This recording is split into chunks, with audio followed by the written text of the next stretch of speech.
Hey, I'm back. Well, yes, I thought you would be interested in seeing this. Holiday books with Bill Gates. That's right. He shared a few of his favorite books from the year in the Gates Notes. Now, you're going to want to see this for various reasons. I'm going to share some clips. I might cut a little bit just to shorten it and then so I don't get it taken down. But there's going to be a lot of symbolism in here and a lot of things you're really going to want to listen to. So let's just take a listen. I got to read a lot of great books this year. Here's 5 that I recommend. Project Hail Mary by Andy Weir. We'll get back into the video in a second, but Project Hail Mary. Notice anything on the front cover here? 3 triangles, pyramids, however you want to call them. And of course you have the exact type of W as there is an M. Remember I say they flip and flop, they make the E and the 3 and the W and the M all look the same. And then if you count all the lights on the sides, there's 6 on each side.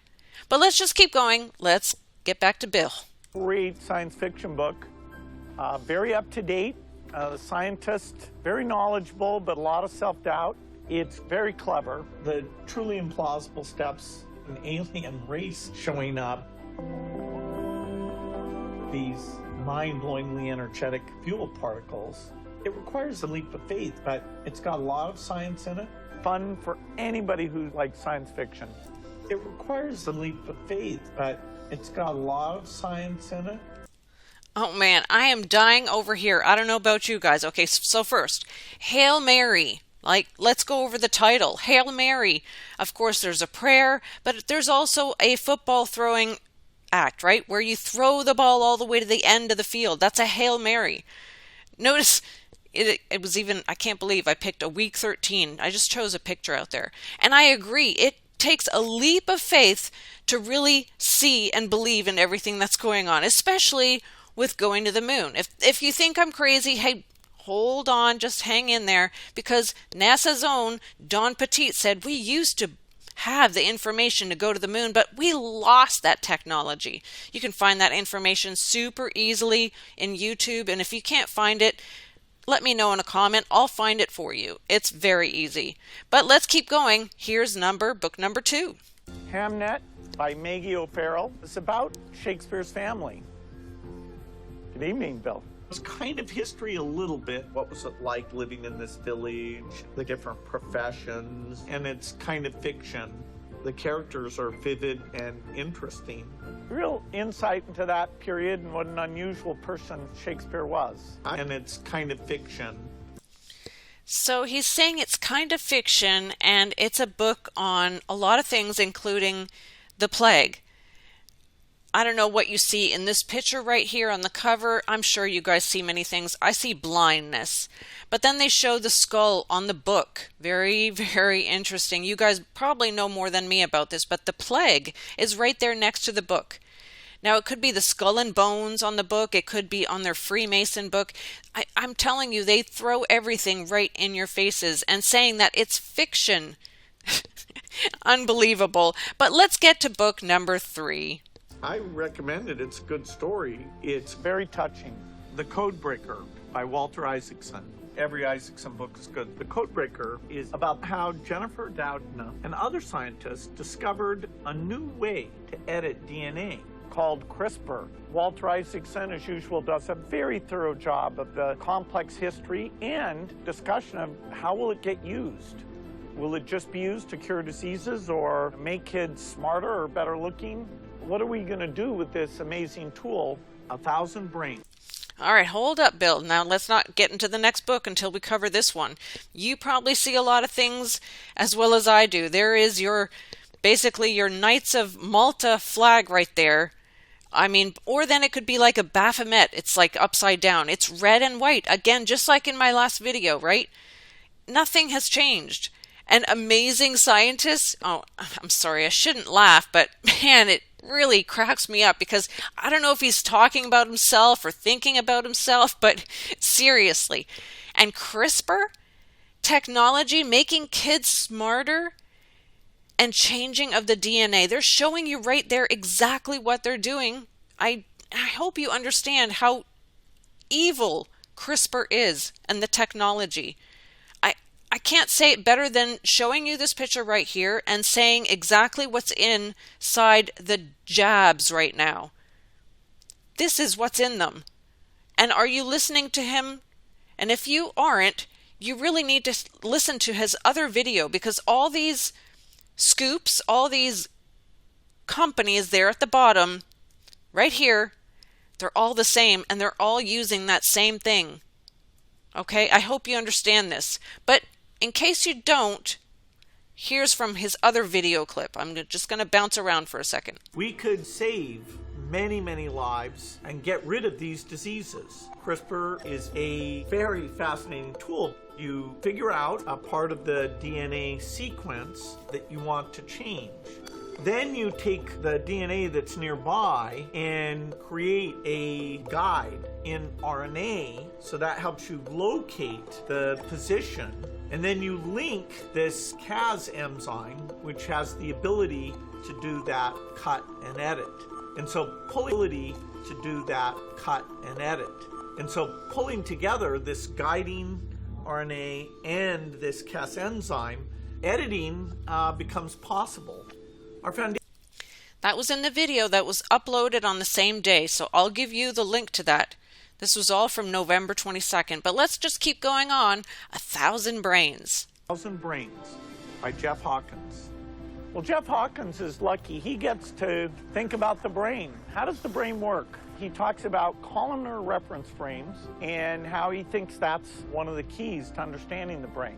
How the different pieces are organized and coordinate together. I'd call it modest progress in suggesting the structure of the brain. Anybody who's interested in the brain, this is a state-of-the-art book. Well, the only things that I saw in this little clip right here was that they were talking about the brain. They're trying to figure out the brain and how God made each and every one of us. They've been trying to do this for years. And why, you say? Because they want to be gods. They want to be little gods. And they never will be. They've been doing this for centuries, for thousands of years. They've been trying to figure this out. Nothing has changed under the sun. Go back to the Egyptians. They have been trying to crack open these secrets for all these years. Unbelievable. And you know exactly who they are when I say they. They are the Rotary, the Lions, the Freemason, Elks. They are in this together, and they are all around the world. I hope you realize who are all in this group, this brotherhood, that links to Lucius Trust, that links to the Bohemian Grove, that links to the UN, all of it. You know them by their fruits. But let's keep going. This is the last book. Far in the Sun by Kazuo Ishiguro. It's told from the point of view of the robot. Very clever. It'll make you think. Probably healthier talking to a robot than just watching TV. I always felt that way about interactive activities versus passive viewing anyway. We're going to have a lot of robots, and probably healthier talking to a robot than just watching TV.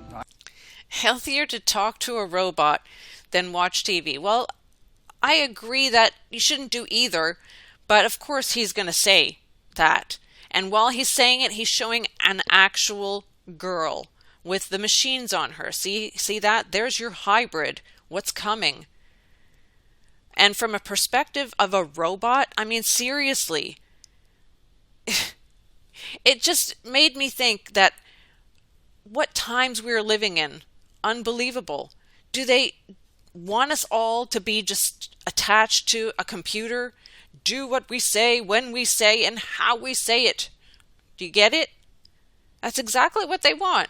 They want us to be little Sophias or big Sophias, however you want, but following and being a part of the hive mind, the one singularity. And you're going to be watched. It's going to all be on camera. They're watching, and if you don't follow, then you will be punished. We're going to have a lot of robots in our lives, whether you're looking for a good book to read or a gift idea for someone else. I hope you find these recommendations helpful. I hope you like them. Well, so there you have it. His books. whether you're really going to read them or not, or maybe you might and help them to get yourself to sleep with them. But I say research everything and look at everything. Look at his Bill Gates notes on YouTube. Go take a look to understand exactly who he is. And here is a little extra. I'm going to add some pictures that I found. I hope you really understand who all these people are, because they are, yes, all together, meeting with the kings and the leaders of all nations. And there's our Finnish person right over here, Jutta. My mouse wasn't working for whatever reason, but you see the arrow there. She's the Finn. And look at the pictures they show on Facebook. That's where I always tell you to go.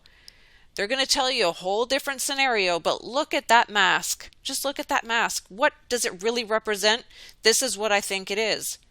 And if you don't understand what is going on, they've been doing this for years. This is nothing new to them. They've had parties like this and a lot of rituals, and nothing has changed. They're in their circle of trust with those people. I can physically connect with the important people in my life after several months apart because I took that thing, that scoop. I hope you really think about what you're doing. I'm not a doctor. I'm not an expert. I'm not anything. I'm just sharing what I'm seeing with you guys. God bless you guys. Have a great weekend. Till next time.